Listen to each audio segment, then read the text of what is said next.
Ladies and gentle gamers, welcome back to To Be Determined. In today's video, we're going to be talking about a lot of the design changes that have been announced and some of them that have been placed on the alpha network already. Again, these changes are not out yet, they're just being talked about and announced, but they have not been launched yet. So when they are launched, if there's anything different, I will make a video on that. So if you guys want to see that, make sure to smash the sub button, smash the like button, and let's jump into it. So I'm going to split today's video into two parts. The first part will be me just kind of breezing over all of the changes that have been announced, and the second part will be my thoughts on it. So I know not everybody cares about my opinion, so that part's saved for the last, don't worry. But let's start off with all the new info. So if you guys didn't see, I made a video a couple days ago talking about all the alpha changes. There's a lot in the works, and a lot of that has been adjusted since that first alpha video. I'm not going to go too much into the Kudra armor balances and everything like that. Basically, they're still working on it. They want Crimson to be strong, but not as strong as it is right now.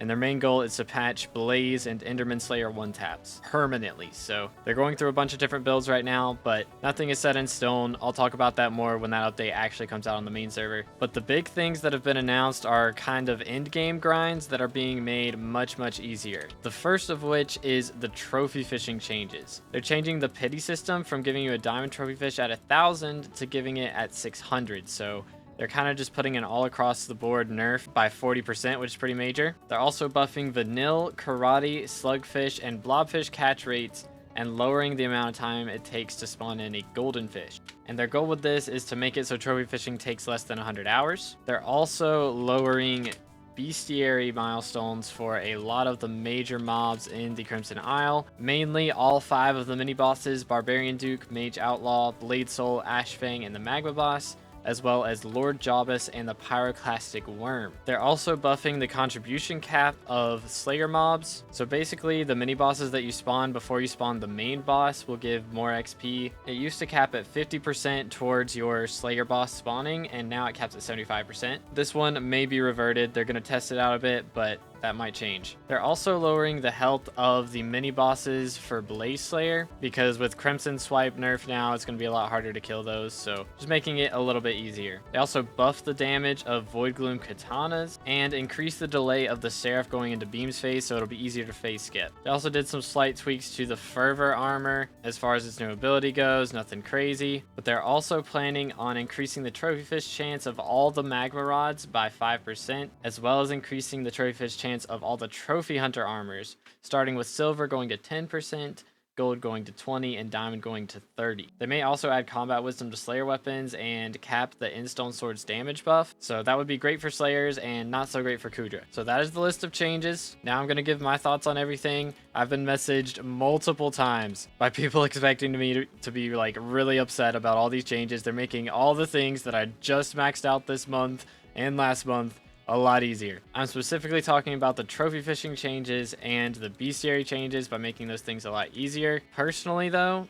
I'm not that upset about it. It is kind of annoying that they waited to do this. Honestly, it should have been this way a long time ago, but I'm glad that they're at least doing it. Better late than never, because even though I had to go through all that and it was very frustrating and annoying and a lot of it was boring, I don't want to force everybody else who wants to be end game to do that stuff, because again, it was annoying and boring and it really just sucked. And I don't want you guys or anybody else who's planning on going for late game stuff to have to worry about all that, because getting to the late game's hard enough as is. Shouldn't have to worry about killing 1,000 magma bosses and killing 1,000 Ashfangs on top of it, which I am getting some nice little buffs off of this as well, because I haven't killed 1,000 Ashfangs yet. I haven't even killed 500, so now I won't have to kill 1,000, so that is a nice little buff. But I did spend hours and hours after maxing Jobus, probably 10 to 20 hours, lava fishing specifically for Pyroclastic Worms. And again, it was annoying, but I wouldn't wish that on anybody else, and I'm glad that they're making it so that not anyone else has to do it. Personally, I think it's a great start to making the game a lot easier to max. For reference, I have 3,500 hours in,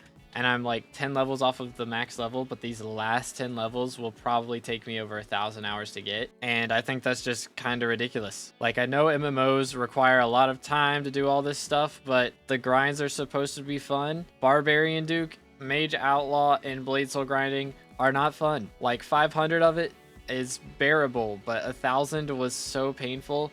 And not even to mention trophy fishing. Like, trophy fishing is insanely painful, especially if you get stuck with a golden fish as your last trophy fish. It's just the worst experience, and I'm sure there have been people who have quit this game specifically because that was all they had left to do and they didn't want to do it. So on the contrary, I don't think this is a bad change. I think it's a great change, and honestly, I think it's just the start, or it should be just the start. There's a lot of other annoying grinds and annoying bestiaries out there that shouldn't take nearly as long as they do.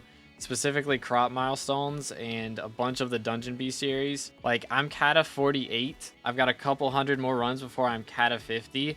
And I've only done 30% of sniper bestiary. Like, for real? I feel like a lot of these bestiaries should be maxed by the time you hit Kata 50. And I know there's people out there who legit haven't maxed some of these bestiaries and they're class average 50. And that's just insane to me. Not to mention that class average is probably a grind that should also be lowered in difficulty. Like, I don't want everything to be able to be done in like 10 hours, but it shouldn't take thousands and thousands of dungeon runs to be able to finish all of these milestones. Like, you can see how many runs I've done right here. I've done over 3,000 runs, and it's just absolutely ridiculous how much you have to do to max out this game. Like, we all joke about it, how you have to throw your life away to max out SkyBlock, but seriously, it is a lot, and a lot of it is not the most fun stuff. So I'm glad they're kind of taking a step in the direction of making things a little bit more bearable. Again, I'm not saying everything should be able to be done in like 10 hours. I just don't think that every single grind, like maxing out every single crop milestone, should take 50 hours per crop, or maxing every single class should take thousands upon thousands of hours. But that's just my perspective. Let me know what you guys think in the comment section down below. While you're down there, drop a like on the video, smash the sub button. Hope y'all enjoyed. I'll make another video on this when it actually drops on the main server. If anything changes, you guys will be the first to know. But again, I hope y'all enjoyed. Thank you so much for watching to the end, and I'll catch you in the next one. God bless.